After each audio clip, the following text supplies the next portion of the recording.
Hello everyone, welcome back to YouTube channel. तो guys, आपका स्वागत है हमारे यूट्यूब चैनल में। तो आज हम पढ़ रहे हैं क्लास 10th के इकोनॉमिक्स का चैप्टर नंबर फर्स्ट, जिसका नाम है the story of village Palampur. तो इस कहानी में हम पढ़ेंगे, इस चैप्टर हम पढ़ेंगे एक विलेज, एक गांव के कहानी के बारे में जिसका नाम है पालमपुर। ओवरव्यू।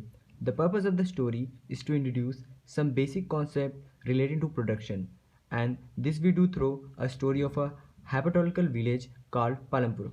तो इस स्टोरी का मेन पर्पज़ ये है कि हम जानें कि कैसे हम उत्पाद करते हैं, हम कैसे चीज़ों को बनाते हैं, कैसे हम चीज़ों का निर्माण करते हैं। Farming is the main activity in Palampur, whereas several other activities such as the small scale manufacturing, dairy, transport, etc. are carried out on a limited scale. Farming जो है यहाँ का मेन एक्टिविटी है, और भी अदर एक्टिविटी होती है और भी चीज़ें लोग करते हैं, जैसे कि स्मॉल स्केल पे manufacturing, dairy, transport, etc. These production activities need various types of resources: natural resources, man-made items, human efforts, money, etc. इन सभी अलग अलग प्रकार के उत्पादों में बहुत अलग अलग प्रकार के स्रोतों, रिसोर्सेज लगती हैं, जिससे ये सारी चीज़ें बनती हैं। जैसे कि नेचुरल रिसोर्स में इनको नेचुरल रिसोर्स चाहिए होता है, इनको मैन मेड आइटम चाहिए होता है, ह्यूमन एफर्ट्स चाहिए होता है, मनी चाहिए होता है। अगर हम किसी चीज़ को बना रहे हैं, अगर हम जैसे एक गाँव में अगर हम कुछ बना रहे हैं, जैसे एक फैक्ट्री लगा रहे हैं, तो वहाँ पे हमें पहले देखना पड़ेगा कि वहाँ पे कैसी जगह है, वहाँ पे पानी है या नहीं, वहाँ क्या ज़मीन जो है वो अच्छी है या नहीं, फिर वहाँ पे आदमी है जो वो मिलेंगे या नहीं मिलेंगे, वहाँ पे कैसे लोग मिलेंगे, फिर वहाँ पे कितना खर्चा पड़ेगा। तो ये सारी चीज़ें हमें देखनी पड़ती हैं। As we read through the story of a Palampur, we will learn how various resources combine to produce the desired goods and services in the village. जैसे जैसे हम इस गांव की कहानी को पढ़ेंगे, आगे बढ़ते जाएंगे, वैसे वैसे हमको पता चलेगा कि कैसे हम अपने मन चाहे जो हमें चाहिए, जो चीज़ें हमें बनानी है, जो एक प्रोडक्ट हमको बनाना है, तो उसको बनाने के लिए हमें क्या क्या करना पड़ता है, कैसे कैसे हमें रिसोर्सेज चाहिए होते हैं, कैसे कैसे हम चीज़ों को, रिसोर्सेज को कंबाइन करते हैं, हम कैसे कैसे human efforts, money, man made item, natural resources को कंबाइन करके अपने डिज़ायर्ड गुड जो हमें चाहिए उस तरह के प्रोडक्ट बनाते हैं। Introduction. Palampur is a well connected with neighbouring villages and town. Raiganj, a big village, is 3 kilometers away from Palampur. An all-weather road connects the village to Raiganj and further on the nearest small town of Sapur. Palampur जो है वहाँ का जो road है काफ़ी अच्छा है, और वो आसपास के गाँवों से काफ़ी अच्छे से कनेक्टेड है। रोड अच्छा होने की वजह से वो काफ़ी अच्छे से कनेक्टेड है। वहाँ से पालमपुर से 3 किलोमीटर दूरी पे एक रायगंज नाम का बड़ा सा गांव है, और वहाँ तक का भी जो रोड है काफ़ी अच्छा है और वो काफ़ी अच्छे से कनेक्टेड है। Further on the nearest small town of Sapur, और वहीं से कुछ दूरी पे एक छोटा सा कस्बा भी है, शहर भी है, जिसका नाम है Sapur. Many kinds of transport are visual on this road, starting from bullocks, carts, tongas, buggies, wooden cart drawn by buffaloes loaded with jersey, good and other commodities to motor vehicles like motorcycle, jeeps, tractor and trucks.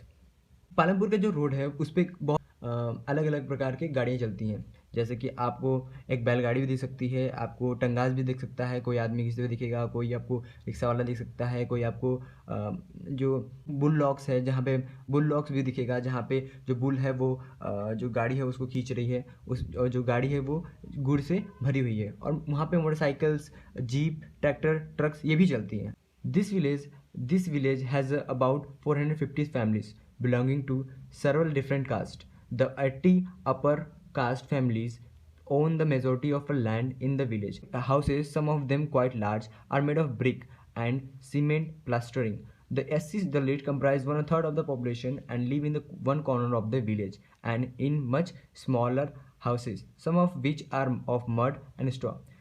तो इस गांव में करीबन 450 families हैं, जिसमें से 80 families जो हैं वो अपर कास्ट की फैमिलीज़ हैं, जो गांव में सबसे ज़्यादा ज़मीनें होल्ड करती हैं, और उनके जो घर है वो काफ़ी बड़े हैं, वो ईंटें से बनी हुई हैं, वो सीमेंट से बनी हुई हैं, काफ़ी अच्छे से रंगाई हैं, पेंट किया गया है। वहीं पे 1/3 पॉपुलेशन जो है वो SC कास्ट की है। 1/3 होता है 450 का, 150 फैमिलीज़। तो 150 फैमिलीज़ जो हैं वो दलित कास्ट के हैं, और उनका जो घर है वो गांव के एक किनारे है, एक कोने में है, और उनका जो घर है वो काफ़ी छोटा है एज़ कम्पेयर टू जो अपर कास्ट की फैमिली से काफ़ी छोटा है, और किन्हीं किन्हीं का घर जो है वो मड और स्ट्रॉ मतलब मिट्टी और घास से बनी हुई है। Most of the houses have electricity connection. electricity power all the tubewells in the field and is used in various types of small businesses. Electricity सारे घरों में है. Electricity power all the tube wells, जो इलेक्ट्रिसिटी होने की वजह से जो खेतों में जो फसलों को पानी की ज़रूरत पड़ती है वो ट्यूबवेल के द्वारा दी जाती है, और इसी से थोड़ा मोड़ा छोटे मोटे बिजनेस भी लोग कर लेते हैं, व्यापार कर लेते हैं. Palampur has 2 primary schools. Palampur में करीबन 2 छोटे प्राइमरी स्कूल्स भी हैं, एक हाई स्कूल भी है. There is a primary health centre run by the government and 1 private dispensary where the sick are treated. और यहाँ पे एक प्राइमरी हेल्थ सेंटर भी है जो कि गवर्नमेंट द्वारा चलाया जाता है, और एक प्राइवेट डिस्पेंसरी भी है जो कि जहाँ पे मरीजों की ट्रीटमेंट होती है. The story of Palampur, an imaginary village, will take us through the different types of production activities in the village.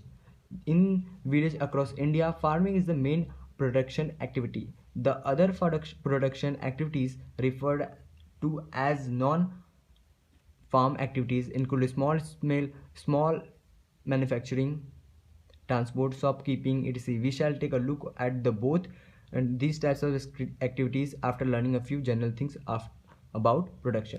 तो जो ये स्टोरी है, ये जो कहानी है एक गांव के बारे में जिसका नाम पालमपुर है, ये एक इमेजिनरी है, काल्पनिक कहानी है.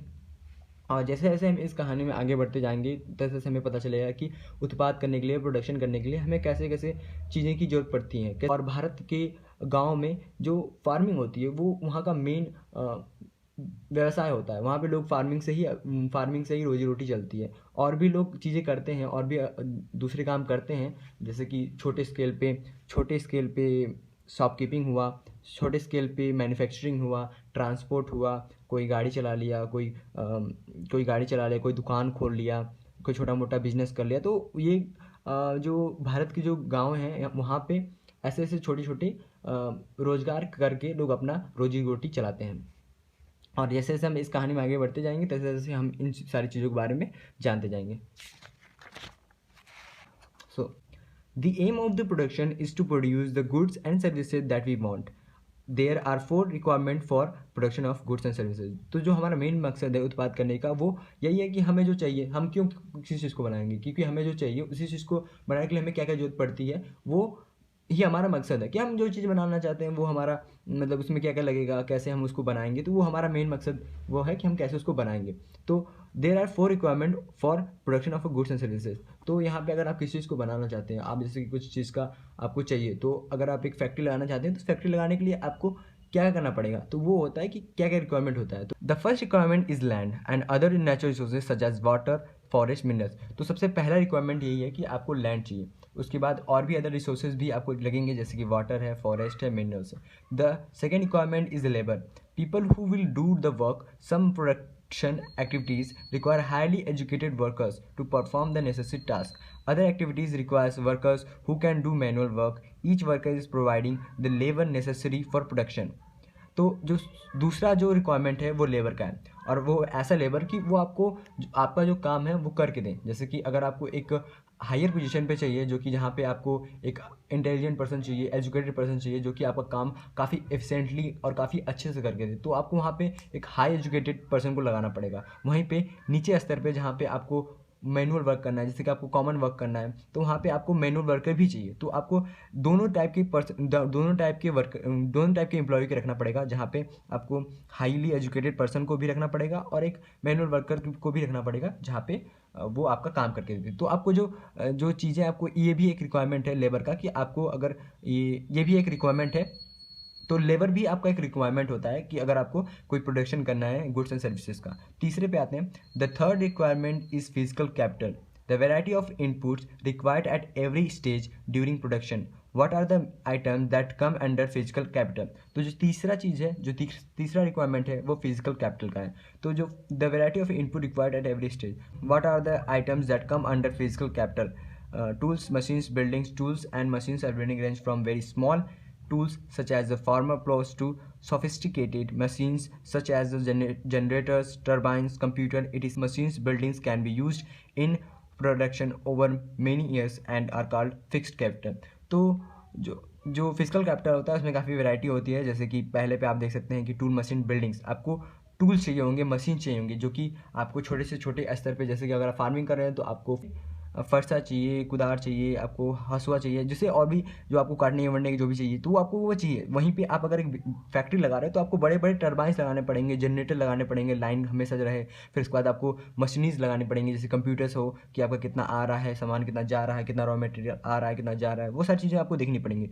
तो tool machine buildings can be used in production over many years and are called fix capital. तो टूल मशीन्स और बिल्डिंग्स को ही हम फिक्स कैपिटल कहते हैं। ये काफ़ी आप नोट कर लीजिएगा।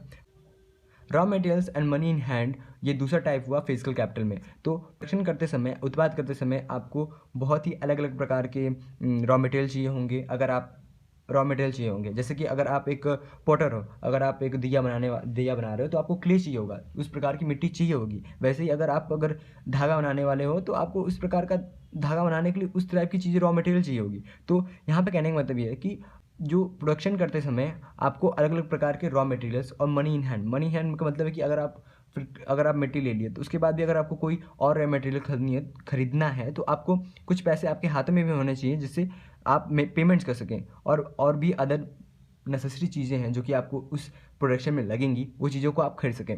Also some money is always required during production to make payments and buy other necessary items। तो वैसे मैंने कहा, बाकी raw materials and money in hand are called working capital, और रॉ मटेरियल और मनी इन हैंड को ही हम वर्किंग कैपिटल कहते हैं।